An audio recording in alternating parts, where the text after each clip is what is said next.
West Hartford counts almost 21,000 homes, ranging from single-family to four-family structures. Add to that mix condos, rooming houses, and vacant land. The town is home to more than 45,000 registered motor vehicles, autos, trucks, motorcycles. Furthermore, there are around 2,700 concerns doing business in West Hartford. These living spaces, vehicles, and businesses have one thing in common. Their owners must pay property taxes to the town. Hi, I'm Barbara Carpenter, and we think that they have something else in common, and that is the question, why are taxes so high? Hi, I'm John Sabalone, and we're going to get the answers to that and other tax questions right here on Around and About by going directly to the source. Joe Dakers has a near encyclopedic knowledge of West Hartford's fiscal matters and more. He is highly regarded in and outside of Connecticut. Let's get this out of the way right away. Why are West Hartford taxes so high? I wouldn't say they're high, but what I will say is that West Hartford offers a tier of services that you will not find in a lot of the surrounding towns. And so... Such as? Street lights. Something as simple as street lights. Mm-hmm. Library services. Pools, public pools. Things like that you pay for in your property taxes. Trash. And leaf that our Public Works Department handles, things of that nature. Filter into the ultimate property tax that you have to pay. Now, when you're looking at some other towns, commensurate towns, they may not have that same tier of services they offer, number one. Number two is the composition of the tax base that you're looking at from one town to the next. For example, West Hartford is predominantly a residential community. 86% of our base is residential. And if you look at a town like Farmington, on the other hand, they have a much larger commercial base. And so the commercial base is kind of siphoning off some of that tax burden as opposed to what West Hartford residents have to deal with. Mm-hmm. How are the tax rates determined? Thank you. That's a good question. The town approves a budget. And once they adopt that approved budget, they make adjustments in terms of grant monies that they receive from federal government, the state, some other ancillary revenue sources that they may have. And after that calculation is completed, you arrive at what we call in the assessment field as the grand levy. In other words, that is the amount of tax dollars that a town needs in order to run for the next fiscal year. So you take that number and you divide that by the net taxable grand list, which in West Hartford's case is about $7.2 billion. And that formula right there will generate a mill rate. Connecticut has gotten a little bit more complicated in recent years because they now have a statewide mill rate for automobiles. And so the mill rate for automobiles is 32.46 per thousand. If your mill rate is above that amount, then you have to use the state mill rate, real mill rate. For communities that have a mill rate less than 32.46, for example, let's take a Greenwich, then they don't have to use the statewide rate. I think Greenwich has a mill rate of about 12 mils. I think question that people ask is when we had development at Blueback Square and other developments that they expected it was going to soften the taxes they paid to the community. Right. So can you respond to that? Well, it did.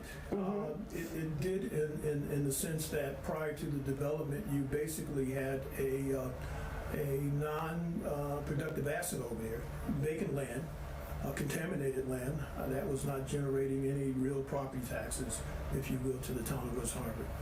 With the completion of the development of Blueback Square, and this is public information, it adds $3 million a year to the town coffers.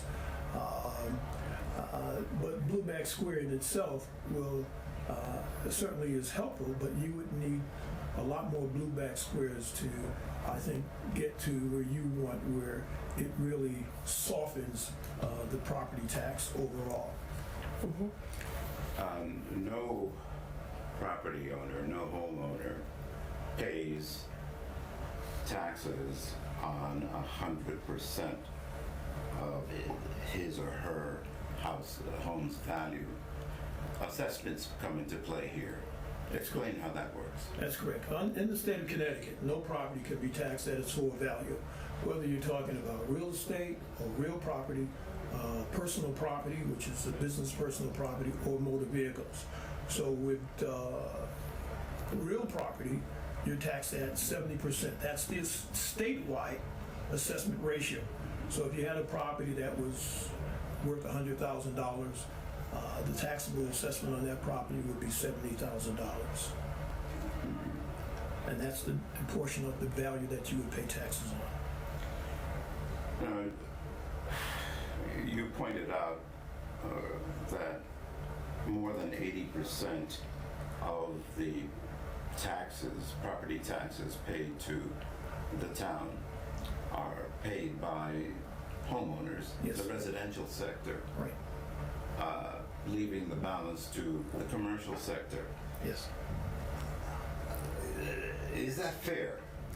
Well, it's the composition of the town. I mean, we have 22,510 real estate parcels. That is what real estate what's a real estate parcel? That's land and building. So of that 22,510 parcels, and I think that's a key number that ties into your question, 20,854 of those parcels are residential. So the lion's share of the town's total tax base, if you will, is residential property. So commercial is a small segment of that number. And so when you look to try to ameliorate the property taxes on the commercial base, it's just not going to happen. There's a lot of development going on all over town, Yeah. everywhere you look. Is that development to be looked to lower property taxes in West Hartford? The town is always moving to grow the grand list. And it's just like if you give me a little leeway here, if all 4 or 5 of us in the room decide to go over to a fancy restaurant over here and we buy things a la carte, and all of a sudden I get up and leave and the maitre d' comes over with the bill. So those 5 people that are left behind presumably will be responsible for the bill. Now if you have more people at that table to pay that bill, that lessens the load on all of the people at the table. So anytime you have any growth or an increase in the tax base, that softens the load for everybody because it's equalized. So this is an ad valorem tax. It's a tax that's based on the value of the thing. So the more development that we can get into this community, the tax base is dispersed over a wider group of the tax base instead of a narrow group. Does that mean lower property taxes for homeowners? Not necessarily. Well, it doesn't, and the reason why, because if we ratchet back to what we talked about earlier, which is the grand levy, which is the funds that the municipality needs to operate on a fiscal year basis. So there are a lot of different components that filter into that calculation, things that go beyond my wheelhouse, but the town has all kinds of contractual obligations that they have to meet, and I can say from what I do know that they're doing a very good job at trying to mitigate some of this tax shift onto its tax base. Sure. I'm going to talk a little bit about taxes and town services. Yeah. I mean, I think that's really important not to overlook that, because I really believe that people who invest in West Hartford, they're investing in a certain quality of life. Right. They have expectations, and along with those expectations, the town has always been able to provide what the town needs in terms of all sorts of services. So I don't want to overlook that. Right. And so if you could just spend a little bit of time talking about town services and how that impacts the office. Well, my department has to maintain the town's grand list, which is a composition of all real property in town, motor vehicles and business personal property. All of those various categories filter into the revenue that is generated to the town to support their fiscal funding requirements.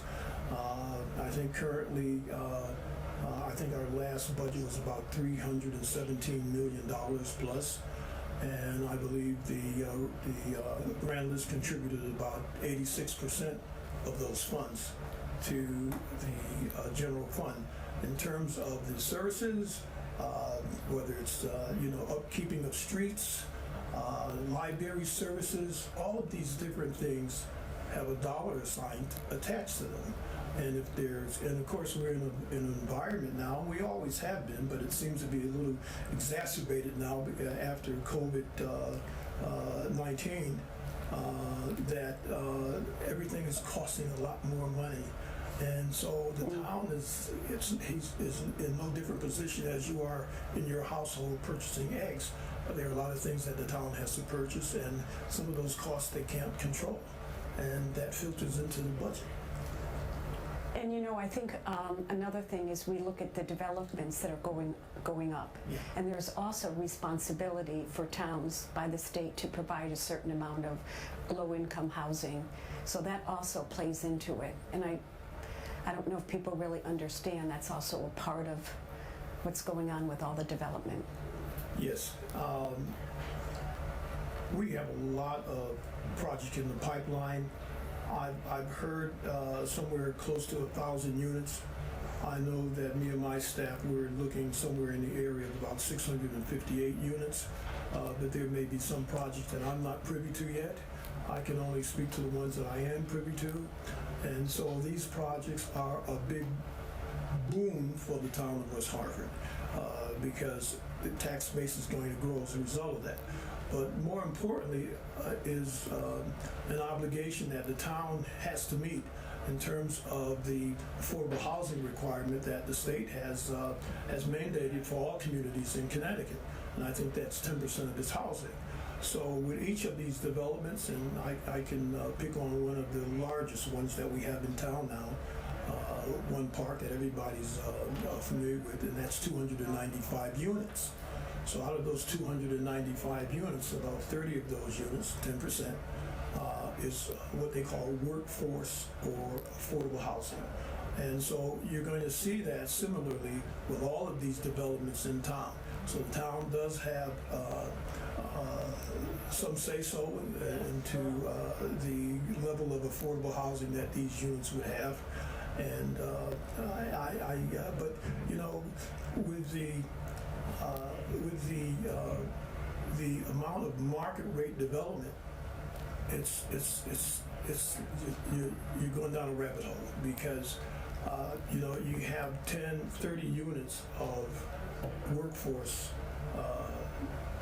or affordable housing, and then you have 260 some odd units of market rate. So it's going to be a constant cycle of trying to keep up with that ratio of affordable housing that the state has to have, and in the same breath, the town is trying to grow its grand list as well.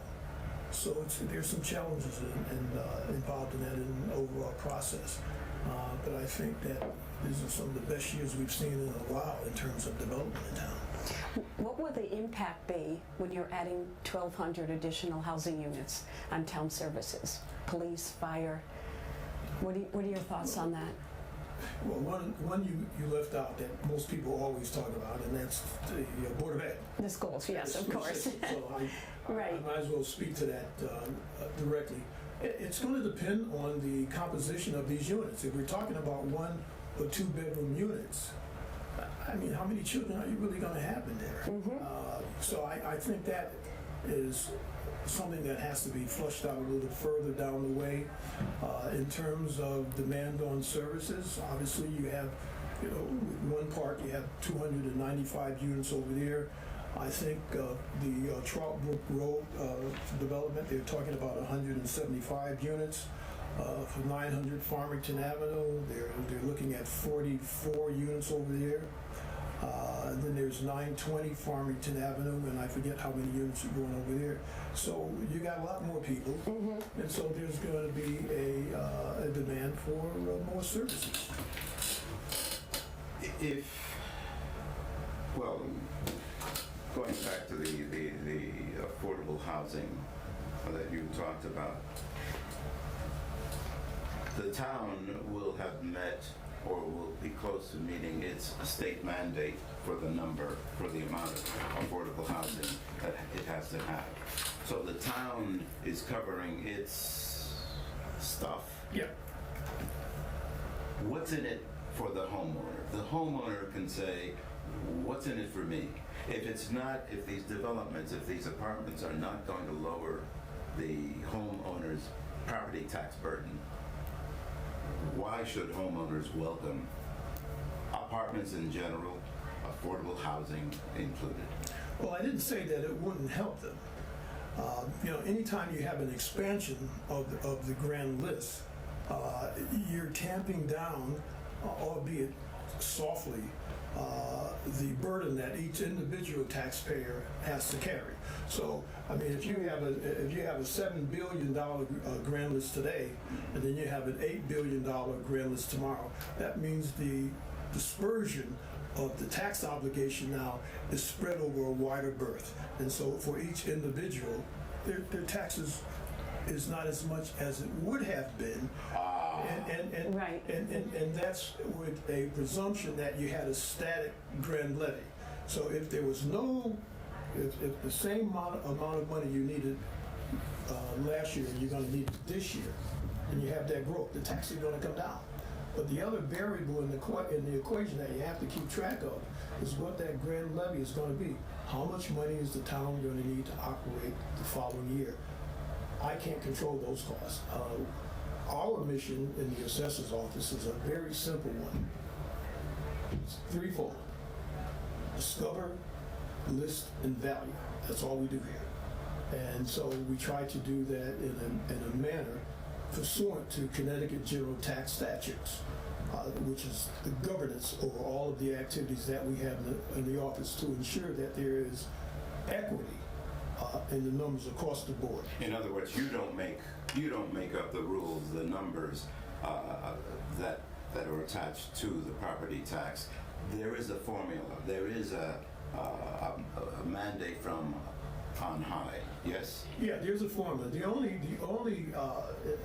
influence that we have, if you will, if you want to call it that, is that the assessor's office, determines the values on the taxable property in this jurisdiction, whether it be real property, motor vehicles, or business personal property. I'm going to play. Color me confused. I want to go back to this expansion. Some 1,000 to 1,500 new apartments coming on board. They're increasing the service load in the town. That means more money is needed. You say that the homeowner's benefit is that the taxes won't go up. But why not? Is there not any way possible to make the taxes go down? Because the property taxpayer wants to have fewer dollars to have to pay. Any possibility there? I can metaphorically answer that. by looking at my own household. I have a budget. I have my income. My income, I don't have that much disposable income. What can I cut over here? So I tell my wife, we got to get rid of a couple of those streaming channels. We don't need it. The town has the same type of responsibilities, and they're constantly doing those things. They're looking at ways to cut the budgets. I mean, each department within a handful of years ago, we went through some very severe departmental cuts in an effort to keep property taxes down. That's what it was all about. And the town continues to do that type of thing always. I don't believe there's a frivolous disposition about, property taxes. They're always looking for ways to keep taxes down. These developments, John, to your question, they will soften the tax load, but if you're looking for a huge shift, a paradigm shift, we have something coming down the pipeline now with the old Yukon development site. But it's like Blueback Square. You need a lot of these. You need a constant flow of these type of projects in town.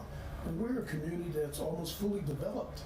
So now you're getting to a point where you're looking at repurposing some dormant properties that are out there. We have some stuff on New Park Avenue that I know the town is looking at from a zoning perspective to increase the density of use. So they're always looking for ways to expand the budget, and the whole reason of doing that is to keep taxes down. They're hypersensitive about property taxes. Case in point, we did a revaluation in 2021, and I won't get into the numbers, but we had a $241 million increase as a result of that revaluation. This is from the old numbers to the new numbers. So now we're sitting at a $7.2 billion grand list.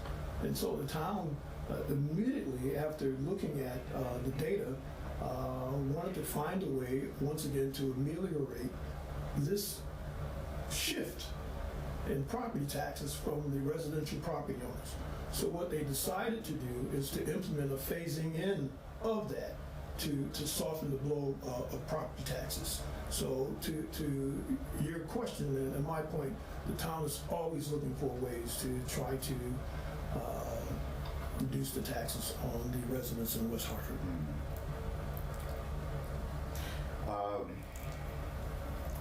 As affluent as West Hartford is reputed to be and is, we all know that there are people who are struggling in general, struggling to pay their taxes. Yeah. There is a relief program in sight, isn't there? Relief is a terrible word. I'm showing my age. There is help for these people. Well, you're absolutely correct, John, and I think you're alluding to the number of tax relief programs that we administer out of the assessor's office. Tell us about those. All right, and now I'll try to be concise. Let's talk about the elderly tax relief program first. Good one. Okay, so there are some age and income requirements. Number one, you have to be 65 years of age. You have to have been a resident in the state of Connecticut for at least 1 year. And if you're married, your income currently cannot exceed $40,300. If you're, $49,100. And if you're single, it's $40,300. There's a biennial filing cycle. So it's once every 2 years. You have to come in with a copy of your income documents, i.e. your federal tax return and any other supporting documents if you don't file a federal tax return.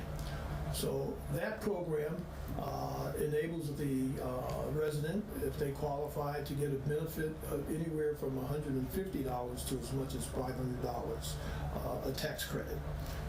Now, that's the what we call the circuit breaker or homeowners program. Now, the town also has adopted legislation for freezing the property taxes for residents.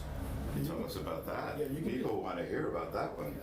Well, number one, you have to be 70 years of age in order to apply for that program. The residency requirement is the same, and the income requirements are the same. So if you come in this year, John, for example, and you meet those requirements, and for example purposes, let's say your taxes are $6,000. This would be your base year. The next year, your taxes go up to $7,200. That's an extreme, but for example purposes, your taxes will not go up. They're locked in at $6,000 forever. If the mill rate drops and your property taxes go down, then you get the benefit of that lower tax rate. But your taxes can never go up above that $6,000 mark. Now, those are the programs that we have for our senior citizens. The state of Connecticut has the homeowners program. The town of West Hartford has adopted a local option program to match those benefits. The town of West Hartford, the tax freeze program is the town of West Hartford's. The state doesn't subsidize that. The town, that's their program. And so how do residents access these programs? Well, we have done, the assessment department has done some workshops for the senior citizen center. I know we went up to the library in Bloomfield on several occasions in conjunction with the social services department to discuss that. That information is online. It's a little troubling for me because a lot of our seniors don't use the website. We have sent out mailers within the last 5 years to all residents that are 65 years of age, letting them know about these programs in an effort to do some outreach. Do you do this through social services or through this office here? No, this is the assessor's office. Okay, Yeah. but in filling out forms, they would go to the assessor's office? Yes, Okay. There are veterans benefits as well, are there not? absolutely. Tell us. Yeah, that's a different level of activity. We probably in West Hartford have some of the best benefits for veterans in the greater Hartford area. And you say, well, why do you say that, Joe? Well, our vendor, who actually handles all of the tax bills and that type of thing for the town of West Hartford, says you guys give away a lot here, but that's the culture of West Hartford as it relates to the veterans. Now, let me qualify that. So there's a state veterans benefit, and that basic benefit is about $4,500 a year. So what the veteran has to do is they bring in their DD 214 discharge papers, and that has to be on file with the assessor's office before October 1st. Meeting all of those requirements, they will be eligible to get $4,500 off of their assessment the following assessment year. If the veteran qualifies for the income-based veterans program, now this is a big deal, they can get $10,000 or either 10% off their assessment. So if you have a $110,000 assessment on your property, your taxes will only be based on $100,000 instead of $10,000. In today's marketplace, that's a big deal. You just saved yourself $400. Now, is that local or state that you're talking about? That's right? local. That's local. Yes, sir. How does a veteran go about applying for that kind of help? The application period for what we call the AdVets program is from February 1st through October 1st. So you have to file within that time frame. And once again, if it's the income-based program that you're filing for, you would have to bring in the requisite documents to document what your income is, your federal tax return and any other supporting documentation. And they bring that here to the assessor's office? That is correct. Now, what about those who who just refuse to acknowledge that their bill is not too high and want to fight it? How do they go about that? Well, we encourage any of the residents, whether it be the businesses that have any kinds of inquiries about how we arrived at a value on their property. I think the first step should be in the review process is to call the assessor's office. all right? And let us know what your concerns are relative to your property. Immediately, an appraiser will take a look at the vital statistics of your property, if you will. Size of the lot, size of the house, the other amenities, how many bathrooms, and et cetera. Finished basement, That is finished correct. attic. That is correct, sir. To see if there is any disconnect. And thereafter, what this office does is we like to schedule an appointment to send someone out. So that means we'll go out because we want to verify and vet the information that we have. We'll measure the property again in the presence of the property owner. And if they're okay with it, we'll do an interior inspection of the property and we'll bring out findings. And oftentimes out we find things that need to be corrected. And that's fine. That's what the whole process is about. Right. But it doesn't end there. Suppose the person wants to challenge. Yeah, they can do that. The next step, if they're dissatisfied with the results from the review by the assessor's office, then they can petition the Board of Assessment Appeals. The Board of Assessment Appeals meets in West Hartford during the month of March. You would have to file your petition to go before the board no later than February 20th, pursuant to Connecticut General Tax Statutes. And thereafter, the admin staff in this office will reach out to the property owner to schedule a date and time for an appointment. We also encourage them by giving them some additional information of what to bring in with them so that it's not just a motion, because if it's just a motion, that would not be helpful. We encourage them to look at similar properties in their neighborhood to find out what similar properties like theirs are being valued at. And oftentimes they may find some disparate information, and we'll take a look at it. Once again, if after going through that process, some have success, but the ones who do not have success, then the next level of appeal is to file a petition with the Superior Court. And that's something you're familiar with. Unfortunately, yes. You have to go and defend. We have to go and defend our values, and the majority of our appeals, literally, are commercial property appeals. I think if I have 5 residential appeals, that's probably an overstatement.